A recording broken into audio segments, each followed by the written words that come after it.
Hello, in this video I'm going to discuss with you a seminal piece by Donne, To His Mistress Going to Bed. The piece celebrates the act of love making, and its context is a man who's waiting for his beloved to come to bed with him. Donne, To His Mistress Going to Bed.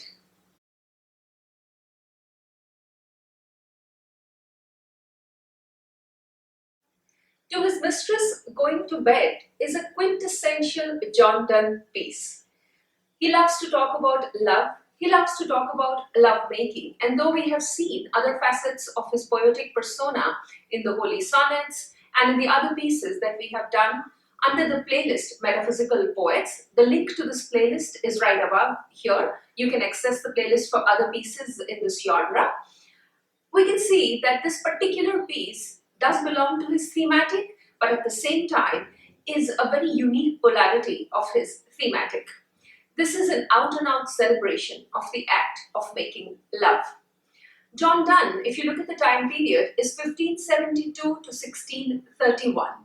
And we are going to be now analyzing some parts of this poetry with particular reference to the time period, because it is very important to see what was Europe going through within his times, and that how all that impacted the way he wrote his poetry. To begin with, the context is very simple.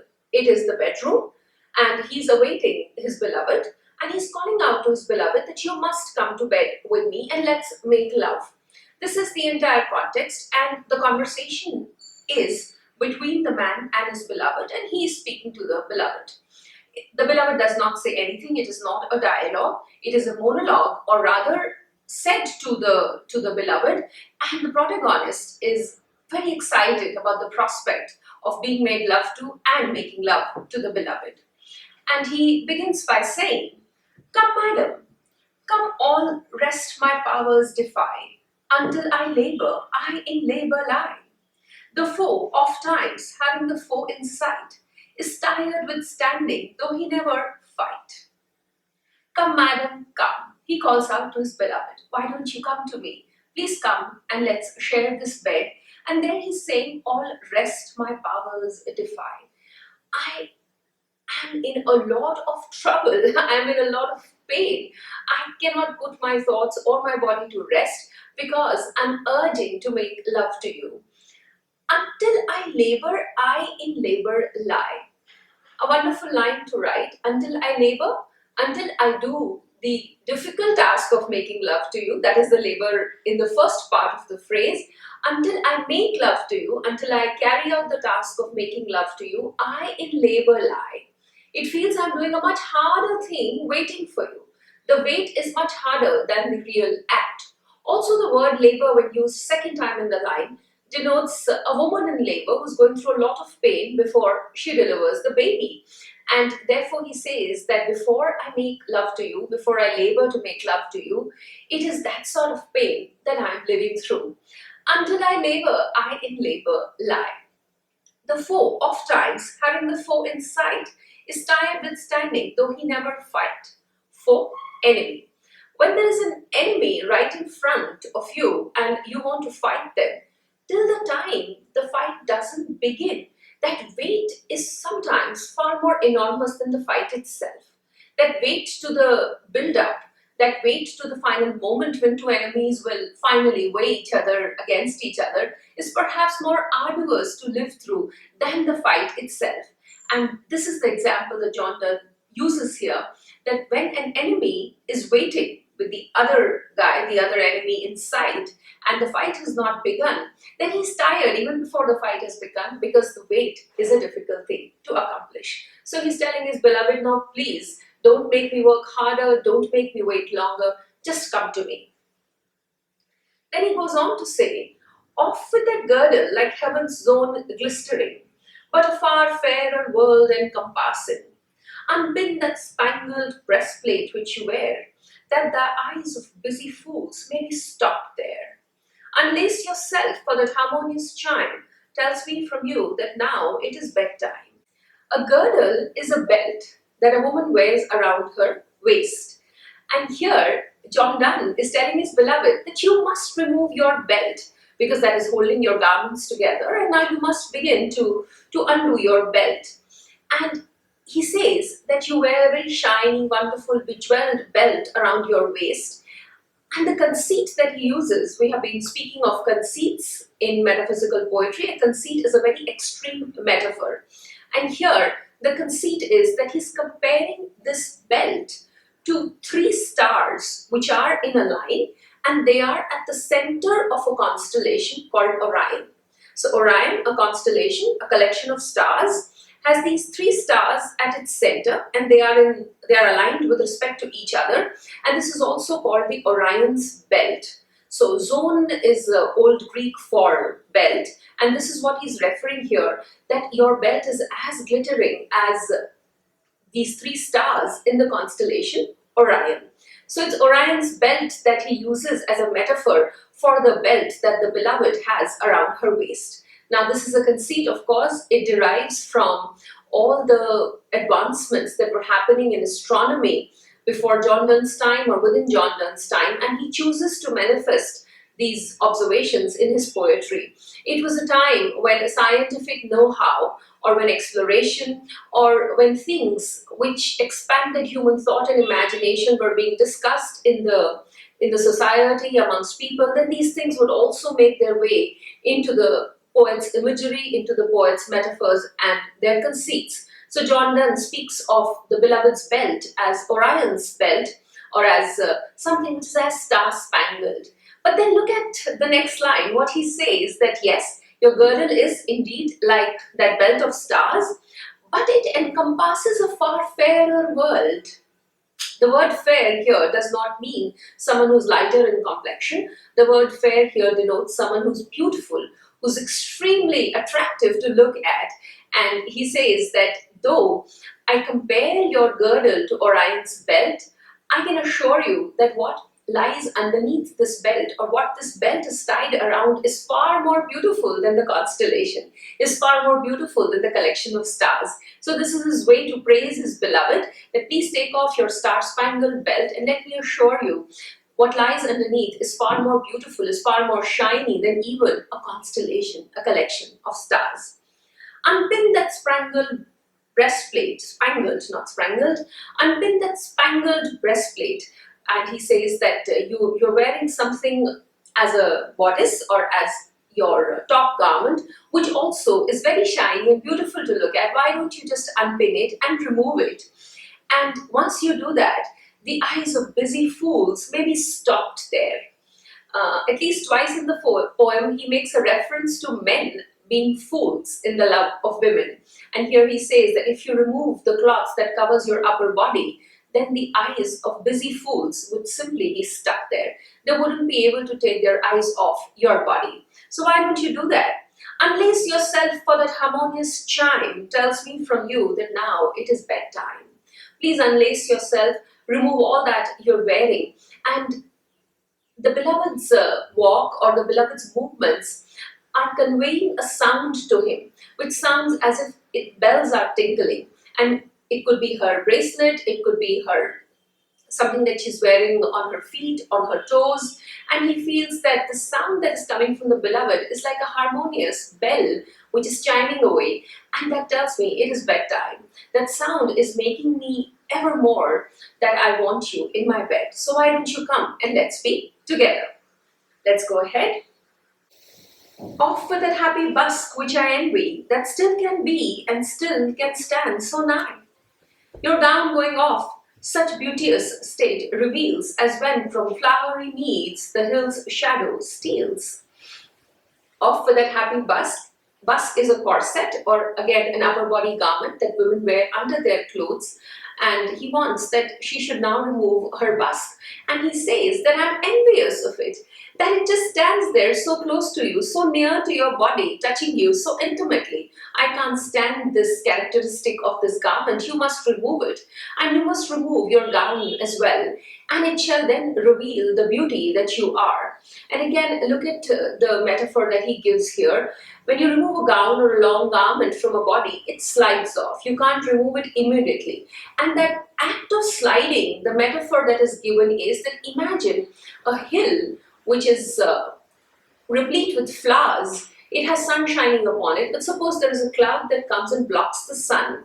Imagine if that cloud were to move away, and once again the hill would come into sunshine, and the colors of the flowers, the joy of the flowers would again be visible. This is the way that your gown slides off, and I can see your beauty. It is as if the shadow is being taken away from the hill, and all its beauty, all its glory, the flowers, the meadows are being seen in their pristine colors, in their pristine beauty. And this is how I see the gown sliding away from your body. Off with the wiry coronet, and show the hairy diadem which on you doth grow. Now off with those shoes, and then safely tread in this love's hallowed temple, this soft bed. Coronet is a small crown. The beloved is wearing a small crown on her head, and he says, you must remove this. Diadem is also a word for a crown, but here he says that your head itself is your crown. Diadem is used here for the beloved's hair, that you must remove the crown and let me see this natural crown that you have, this wonderful shiny hair mask that you have on your head. I would really want to see your beauty all revealed. So please remove the crown, put off your shoes, and then safely tread to this temple. He calls the bed the temple of love, and hallowed temple, a temple which is much respected, which is much revered. You must come in here and lie with me. In such white robes, heaven's angels used to be received by men. Thou angel bringest with thee a heaven like Muhammad's paradise. And though ill spirits walk in white, we easily know by these angels from an evil spirit. Those set our hairs, but these our flesh upright. He says that it is in these pristine white robes that angels from the heaven would be received by men. And you come with the promise of paradise. You look so beautiful that I know you're going to give me paradise. You're going to take me straight to paradise. And he uses the word Muhammad here, which is Muhammad's paradise. So it's as if you are an angel straight from the Almighty who's come with the promise of taking me to heaven. So this is the extent to which you shall pleasure me, you shall bring to me an experience which is unparalleled in the joy. So you shall take me to paradise. And he says that ill spirits walk in white. He says that I know ghosts and evil spirits also sometimes wear white robes. But then we know the difference between the angels and the evil spirits. How? He says that evil spirits make your hair stand on their ends, which is to say that you get scared of them, and that is why your hair just stands on its ends. But the angel that you are, the promise of love that you bring, you are simply making my flesh seem more alive. You're bringing a sensation to my flesh which brings with it a certain sort of hunger, a certain sort of promise of pleasure, and I would want to embrace that. And this is the difference. So though evil spirits also sometimes dress in white, and you also, like an angel from paradise, are dressed in white, I know the difference. By this, these angels from an evil spirit, those set our hairs, but these our flesh upright. You are basically awakening my flesh to the pleasures it's going to receive. You're not scaring me. I know the feeling when one is scared of ghosts, and I know the feeling when one is aroused and the flesh is waiting for all the pleasures of touch and sensation. License my roving hands and let them go before, behind, between, above, below. O my America, my newfound land, my kingdom, safeliest when with one man manned. My mine of precious stones, my empire, how blessed am I in discovering thee. To enter in these bonds is to be free. Then where my hand is set, my seal shall be. License my roving hands. Roving, something which is continuously moving, does not stay in one place. So he says, you must give total license to my hands so that they can move anywhere upon your beautiful body. And he uses all possible words to denote wherever the hands can go, before, behind, between, above, below. Please sanction all permits to my hands so that I can feel you. And again, another conceit appears in this particular stanza where he says, "You're my America." Why does he call her America? It is not to say America the country, but basically it is to say that you are a newfound land, you are discovered, and therefore I'm going to discover you, like when a man lands on a place which he has never known, which perhaps the human civilization has never known, therefore there is a hunger to explore it. Why does this conceit come from? If you look at John Donne's time period, it's 1572 to 1631. Christopher Columbus, Ferdinand Magellan, these explorers from Europe have done their wonderful voyages just a few decades back. Maritime activity is occurring in Europe like never before, and soon enough, England is going to go on its colonization missions. It's going to go on and colonize the world and become the empire that it was to become in the next 200 or 300 years. And if you see the timeline of Christopher Columbus, he conducts 4 round trips from Spain to the Americas in the time period 1492 to 1503, which is about 7 decades before John Donne is born. So these things must be very high on the list of things to be discussed, because this is the first time that we were discovering new lands, new countries. So this is the analogy that he gives, that you are like my America, you're like a newfound land that we have just come to and that we need to discover. And this is how I'm gonna discover you. Ferdinand Magellan, again, his voyages, or the voyage that he starts to circumvent the earth, he doesn't complete it, dies on the way, but he completes quite a bit of it, and he does that in 1519 to 1522, so that is the time period, and John Donne is 1572. So these things have just happened for the human civilization in the chronology, if you see, and therefore he gives this analogy that you're like this new country, new land that I've come to after a long voyage, and let me just explore you. And then he says, you're my kingdom. So naturally, like I said, that England will go on to colonize. So when you find a new land, you tend to declare your control upon it. So you're my kingdom, and it is safest when with one man manned. He says a kingdom is safest when it has one king, when it has one ruler, and therefore there is absolute clarity over who owns what. And let me own you like my kingdom, let me possess you like my kingdom, let me explore you like a newfound land. And you're my mine of precious stones. Again, this is a reference to these new lands that were being discovered and the treasures they had to offer. So he calls out to his beloved and says that you're my mine of precious stones. Not only I'm going to discover you, but I'm going to find treasures over there. And you're my empire, my kingdom, my America, my mine of precious stones. All this comes from the maritime activity that was really picking up in the times that John Donne is living in. New lands were being discovered, new ways of doing business were being discovered, and the possibility of conquering other lands was being discovered as well. How blessed I am in discovering thee. And then he says, I feel like I'm a blessed soul that I have you to discover, that I have you to get to know better. And then he says that to enter into a bond with you, to get into a relationship with you, to make love with you, is actually to set oneself free. It is the greatest amount of pleasure, the greatest amount of freedom that a man can enjoy when he's in the embrace of a loved one, when he's in the embrace of his beloved.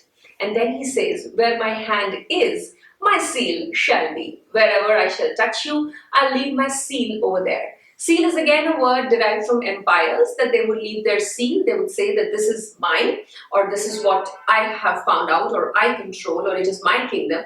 Similarly, my hand is perhaps going to leave a mark on your body, or it's going to touch you there, or you're going to feel that I have reached out to the recesses of your body. Full nakedness, all joys are due to thee, as souls unbodied, bodies unclothed must be. To taste whole joys, gems which women use are like Atlanta's balls cast in men's views, that when a fool's eye lighteth on a gem, his earthly soul may covet theirs, not them. Full nakedness, he says that it's very essential that if two souls have to meet each other, then the bodies be without the clothes first. All joys are due to thee, as souls unbodied, bodies unclothed must be.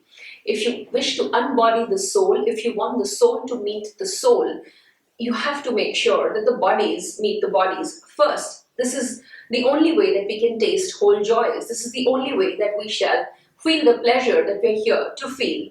And then he says that you women use a lot of gems. You use a lot of precious stones, gold and silver, and you deck up, you dress up for the men that you visit.